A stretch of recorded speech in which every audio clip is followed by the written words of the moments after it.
Howdy everybody, I'm Eden Fruity Eel, and this is What I Watched in July. All of these opinions are my own, and you should feel free to share whatever thoughts you have on these movies with me as well. That being said, let's get started. Alright, so the first movie that I watched in July was John Wick Chapter 4. I love the action in this movie. It feels like a really good step up from the rest of the films. John Wick, I think, is really good about kind of taking things a little further every time with the fight choreography, and this one definitely did not disappoint in that regard. Shamir Anderson and Rina Sawayama's characters are probably favorites of mine as well. I am a huge Rina fan, so I was excited for her acting debut, and it did not disappoint. In terms of story, I feel like this one was lacking for me a little bit in favor of the action, but that's really not a huge fault given that the entire franchise seems a lot more focused on the fights anyway. So John Wick Chapter 4 for me was a 4 out of 5 stars. So next up is Dirty Dancing. It is kind of ridiculous how good this movie was. I loved the romance in it. I thought that the build-up and the execution was really satisfying. The lift scene at the end was absolute perfection. I thought it was just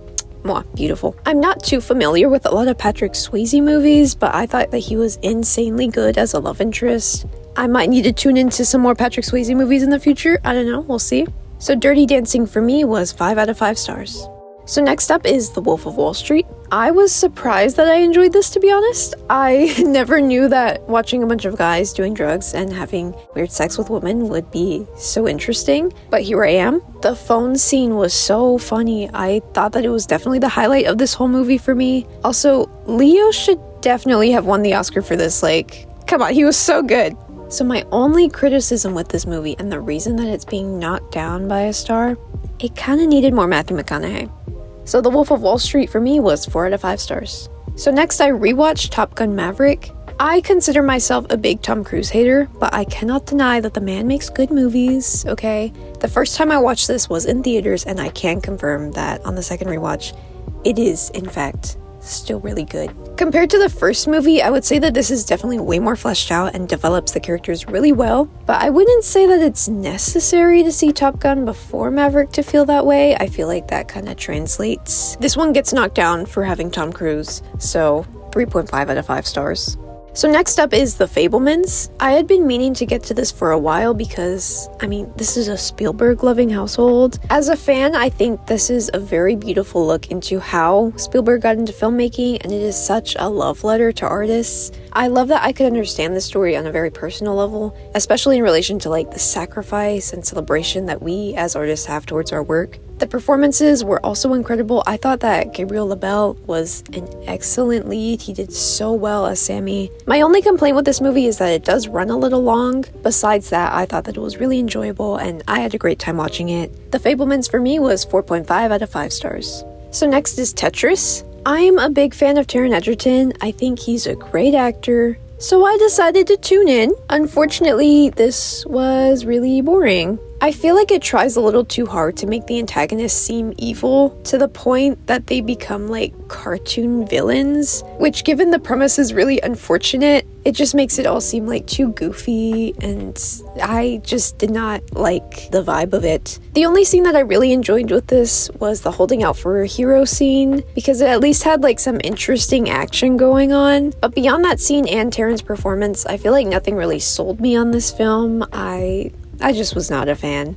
So Tetris for me was 2 out of 5 stars. So next is Infinity Pool. This was kind of another disappointment for me, which is really sad because I was looking forward to this for a while. I thought that Mia Goth and Alexander Skarsgård gave really great performances, and they definitely seemed to have a lot of fun with this, but I personally just did not feel very invested in this plot. This definitely had some interesting concepts. I love the strange sci-fi horror thing going on, but I feel like it really fell a bit flat for me, and I just wish I had loved it more. So Infinity Pool for me was 2 out of 5 stars. Okay, so a running theme is about to start occurring, and I implore my viewers to please mind your damn business. Thank you. So next up is Watching the Detectives. I thought it was a fun little rom-com. I don't think it's anything particularly special, but I thought that Cillian and Lucy's characters were, a cute couple of weirdos. I don't have much to say about this beyond the fact that I thought Cillian looked very beautiful in this movie. I don't know. Just look at him. I don't know. So Watching the Detectives for me was 3.5 out of 5 stars. So next up is a rewatch of Inception. It's been a few years since I've seen it, and I honestly didn't remember too much besides the basic premise. I definitely understood this movie better than I did the first time. The ending in particular is incredible. I thought that it was probably one of my favorite last shots to a film. Again, I thought this would have been a great time for Leo to have gotten that Oscar, but whatever, no one fucking listens to me. So Inception for me was 5 out of 5 stars. So next up is Breakfast on Pluto. So first of all, I would have loved for a trans woman to play Kitten, but for a movie that came out in 2005, I thought that the story and Cillian's performance were, in my opinion, very respectful. I definitely think I preferred the latter half of this film a bit more, just because I liked seeing her journey after all of her failed romances. And I like that there's a clear coming of age and maturity within Kitten, while still retaining her optimism. I thought it was very sweet and moving to me. My only complaint is that I wish her friendship with Charlie was explored a bit more, partially because I just love Ruth Negga. So Breakfast on Pluto is a 3.5 out of 5 stars. So next is Red Eye. I love the Scream franchise, so I had high expectations from Wes Craven out of this. And holy shit, it was so good. Rachel McAdams has so much fucking range. I don't know if she's done other thrillers before, but she definitely needs to do a movie like this again. I love how much she brought to it, especially because her character works in the service industry, and I love to see some good appreciation for that. Cillian is also a really great villain. I love that he's kind of just a huge freak in this, but he plays the part very well. So Red Eye for me was a lot of fun. It was a 4.5 out of 5 stars for me. So next up is the highlight of my whole month, which is Barbenheimer.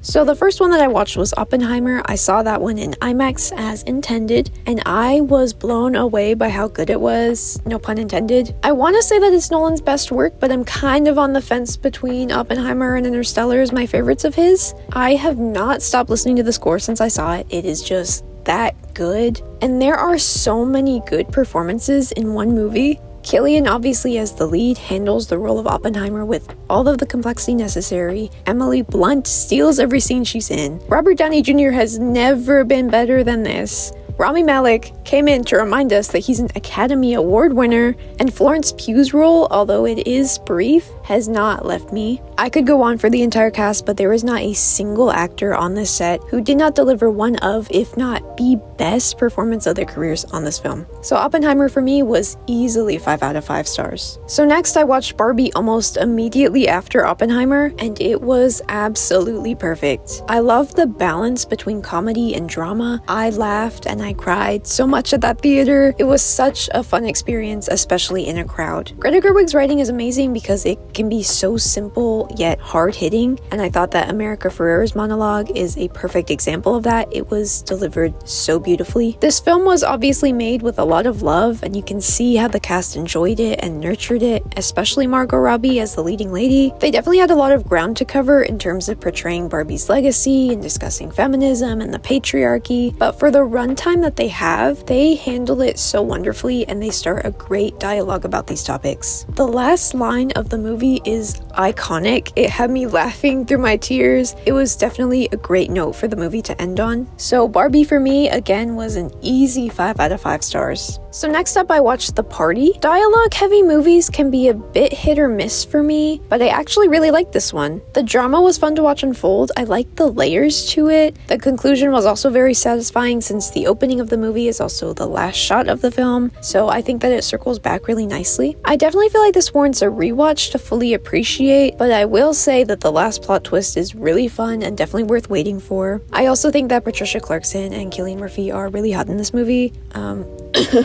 Anyway, The Party for me was 3.5 out of 5 stars. So I ended July with a few rewatches. Starting with Oppenheimer, I rewatched that with subtitles. It definitely was not as visually pleasing since it was on digital instead of IMAX, but it definitely helped me understand the story a bit better. There were a lot of supporting characters, guys, like I don't remember all their names. Next, I rewatched Watching the Detectives for personal reasons. And finally, I rewatched Easy A. This movie is so timeless and funny, it really never gets old for me. It's probably one of my favorite teen comedies, and I think that Stanley Tucci and Patricia Clarkson are the most perfect movie parents ever. They are one of the best parts of this whole film. I think Penn Badgley wearing the stupid woodchuck costume and pretending to bite a log will always make me laugh.